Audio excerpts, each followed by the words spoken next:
Hi friends, अगर आप हमारे वीडियो को सबसे पहले देखना चाहते हैं तो अभी हमारे चैनल को सब्सक्राइब करें और बेल आइकन दबाएं। जियो इंस्टीट्यूट के लिए पीएमओ ने की सिफारिश। क्या ये चौकीदार अंबानी की चौकीदारी कर रहा है, पूछते हैं रवीश कुमार। उपरोक्त संदर्भ में चौकीदार कौन है, नाम लेने की जरूरत नहीं है, वरना छापे पड़ जाएंगे और ट्विटर पर ट्रोल कहने लगेंगे कि कानून में विश्वास है तो केस जीत कर दिखाइए। जैसे भारत में फर्जी केस ही नहीं बनता है और इंसाफ झट से मिल जाता है। आप लोग भी सावधान हो जाइए, आपके खिलाफ कुछ भी आरोप लगाया जा सकता है। अगर आप कुछ नहीं कर सकते हैं तो इतना तो कर दीजिए कि हिंदी अखबार लेना बंद कर दे, या फिर ऐसा नहीं कर सकते तो हर महीने अलग अलग हिंदी अखबार ले। तभी पता चलेगा कि कैसे ये हिंदी अखबार सरकार की थमाई पर्ची को छाप कर ही आपसे महीने का 400-500 लूट रहे हैं। हिंदी चैनलों का तो आप हाल जानते हैं। मैं ऐसा क्यों कह रहा हूँ, इसके लिए आपको 28 और 29 अगस्त के इंडियन एक्सप्रेस में ऋतिका चोपड़ा की खबर बांटनी होगी। आप सब इतना तो समझ ही सकते हैं कि इस तरह की खबर अपने आप ने प्रिय हिंदी अखबार में कब देखी थी। इंडियन एक्सप्रेस की ऋतिका चोपड़ा 2 दिनों से लंबी लंबी रिपोर्ट फाइल कर रही है कि किस तरह अंबानी के जियो इंस्टीट्यूट के लिए पीएमओ के कहने पर नियमों में बदलाव किया गया। ऋतिका ने आरटीआई के जरिए मानव संसाधन मंत्रालय और पीएमओ के बीच पत्राचार हासिल कर ये रिपोर्ट तैयार की है।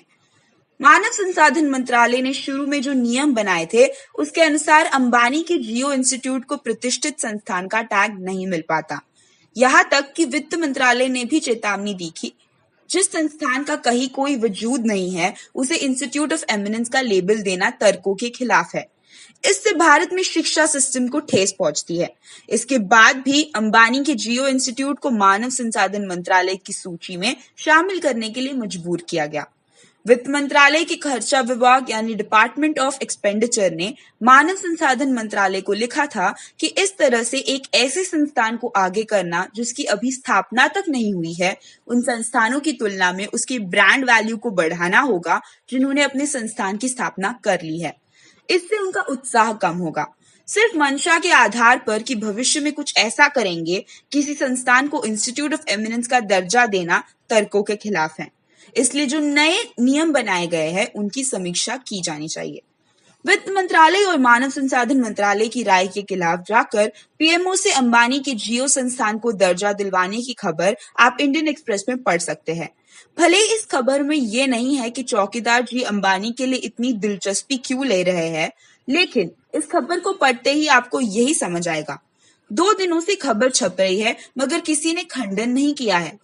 अडानी जी की ये कंपनी है, अडानी एंटरप्राइज लिमिटेड। ये कंपनी सिंगापुर के हाई कोर्ट में अपना केस हार चुकी है। भारत के रेवेन्यू इंटेलिजेंस ने कई पत्र जारी कर इस कंपनी के बारे में जवाब मांगे हैं। दुनिया के अलग अलग देशों से तो इसके खिलाफ अडानी जी बॉम्बे हाई कोर्ट गए हैं कि डिपार्टमेंट ऑफ रेवेन्यू इंटेलिजेंस के लेटर्स रोगेटरी को रद्द कर दिया जाएगा। जब आप विदेशी मुल्क से न्यायिक मदद मांगते हैं तो उस मुल्क को लेटर ऑफ रोगेटरी जारी करना पड़ता है। आप जानते हैं कि चौकीदार जी ने मुंबई के एक कार्यक्रम में हमारे मेहुल भाई कह दिया था।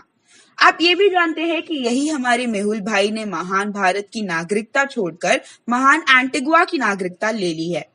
चौकीदार जी के हमारे मेहुल भाई लगातार भारत को शर्मिंदा कर रहे हैं। उन्होंने कह दिया है कि वे भारत नहीं जाएंगे क्योंकि वहां की जेलों की हालत बहुत खराब है। चौकीदार जी के हमारे मेहुल भाई पर मात्र 13,015 करोड़ के गबन के आरोप है। सरकार चाहे तो इनके लिए 1 करोड़ खर्च कर अलग से जेल बनवा सकती है या किसी होटल के कमरे को जेल में बदल सकती है। कम से कम मेहुल भाई को वहां रहने में तो दिक्कत नहीं होगी। कहा तो काला धन आने वाला था, कहा काला धन वाले ही चले गए।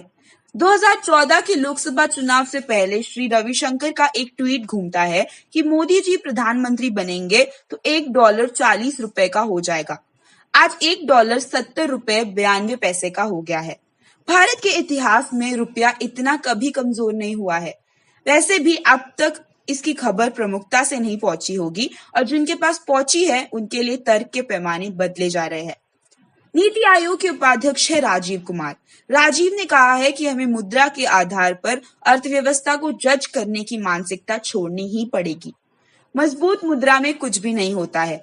वाकई ऐसे लोगों के अच्छे दिन हैं, कुछ भी तर्क देते हैं और मार्केट में चल जाता है। राजीव कुमार को पता नहीं है कि उनके चेयरमैन चौकीदार जी भी भारतीय रुपए की कमजोरी को दुनिया में भारत की गिरती साख और प्रतिष्ठा से जोड़ा करते थे। सबसे पहले उन्हें जाकर ये बात समझाएं। वैसे वे समझ गए होंगे। वैसे आप कोई भी लेख पढ़ेंगे उसमें यही होगा कि रुपया कमजोर होता है तो उसका असर अर्थव्यवस्था पर पड़ता है, वित्तीय घाटा बढ़ता है। 2018 के साल में भारतीय रुपया ही दुनिया भर में सबसे खराब प्रदर्शन कर रहा है।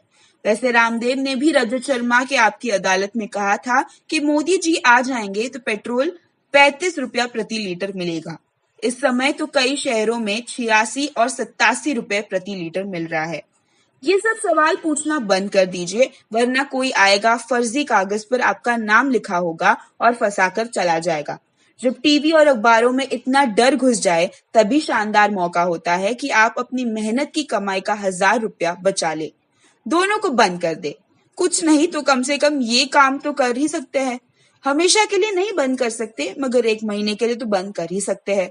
एक्सप्रेस ने वित्त मंत्रालय की आपत्ति का हिस्सा लगाया है, उसका photo. Mind the news room की रिपोर्ट।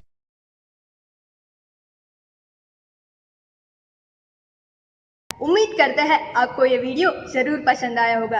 हमारे इस वीडियो को लाइक और शेयर जरूर करें और अगर आप अपना कुछ फीडबैक या सजेशन देना चाहते हैं तो नीचे कमेंट सेक्शन में कमेंट लिखकर दे सकते हैं।